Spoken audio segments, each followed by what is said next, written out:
Shoulder dislocation का सबसे best treatment क्या रहता है? दोस्तों, शोल्डर डिसलोकेशन का मतलब है कई बार चोट लगने के कारण आपकी जो हाथ की हड्डी है ह्यूमरस वो बाहर आ जाती है ग्लेनोइड से, उसको बोलते हैं शोल्डर डिसलोकेशन। बहुत सारे लोग में ये कई बार होता रहता है। तो आखिर शोल्डर डिसलोकेशन होता क्यों है? दोस्तों, जो ग्लेनोइड होता है वो काफ़ी शैलो होता है, उस पर आर्टिकुलेट करता है हमारा ह्यूमरस हेड।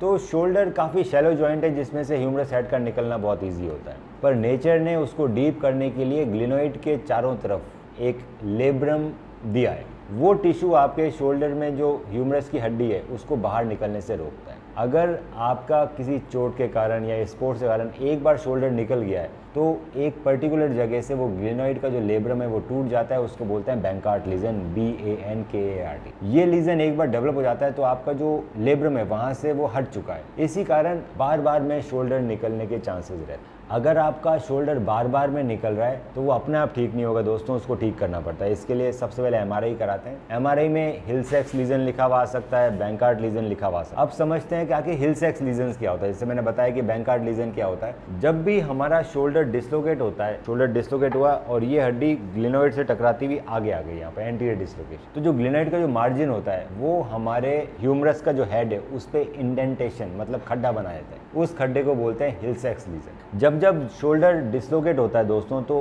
पहले तो लेब्रम टियर हुआ, धीरे धीरे वो ग्लेनोइड को भी घिसने लगता है, तो बोनी बैंकार्ट लीजन डेवलप होने लगते हैं। मतलब लेब्रम तो टूट ही गया पर साथ में आपके ग्लेनोइड की जो हड्डी है वो भी धीरे धीरे घिस रही। तो दोस्तों, अगर बहुत ज़्यादा बार शोल्डर डिसलोकेशन हो जाए और आपका ग्लेनोइड है उसमें भी बहुत बड़ा बोन लॉस हो जाए, लगभग 20% या 25% बोन लॉस आ जाए, या फिर आपका हिल-सेक्स भी बहुत बड़ा हो जाए, तो इसमें नॉर्मल दूरबीन से जो हम बैंकार्ट रिपेयर करते हैं वो कई बार सक्सेसफुल नहीं होता है। इस कंडीशन में हम लेटारजेट प्रोसीजर किया जाता है। दोस्तों, लेटारजेट प्रोसीजर एक बोन ब्लॉक प्रोसीजर है जिसके अंदर आपके यहाँ पर एक हड्डी रहती है कोरोकॉइड, उसको काट कर और ग्लेनोइड के आगे लगा दिया जाता है। इसमें भी हम मॉडिफाइड लेटारजेट करते हैं जिसमें उस कोरोकॉइड को घुमा के लगाते हैं, जिसकी वजह से जो लिगामेंट का जो टेंशन है वो ज़्यादा मिले, उसकी स्लिंग ज़्यादा अच्छी मिले और फेलियर की रेट बिल्कुल ही खत्म हो जाए। तो लेटारजेट एक ऐसा प्रोसीजर है दोस्तों जिसके अंदर बहुत ज़्यादा बार जिनका शोल्डर निकला है, जिनको बोन लॉस हो चुका है, जिनको बहुत बड़ा हिल-सेक्स है, वो इलाज करा पाते हैं और दोबारा उनमें फेलियर के चांसेस बिल्कुल खत्म हो जाते हैं। अगर हिल-सेक्स आपका बहुत बड़ा है तो उसमें रैम्प्लिसाज प्रोसीजर किया जाता है जिसमें हम पीछे वाली मांसपेशी को एक एंकर की मदद से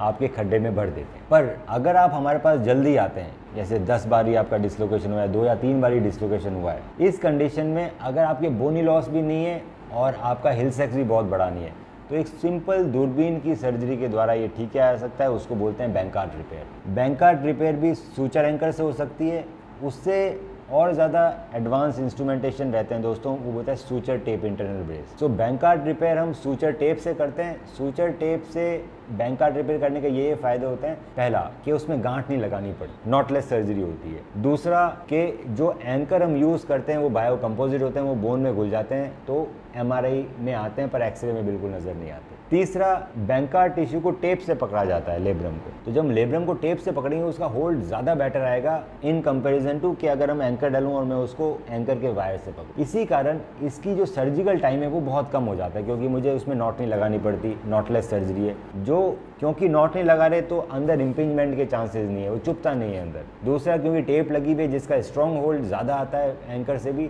इसी कारण बैक टू स्पोर्ट्स लोग जल्दी चले जाते हैं। तो दोस्तों, अगर आपको लगता है कि आपकी MRI में इस तरह का कुछ भी लिखा हुआ है या आपका बार बार में शोल्डर निकल रहा है, बैंकार्ट लीजन, हिल-सेक्स लीजन ये आए हैं, तो आप हमें अपनी MRI व्हाट्सएप कीजिए और उसका सबसे सही इलाज क्या रहेगा हम बताएंगे आपको।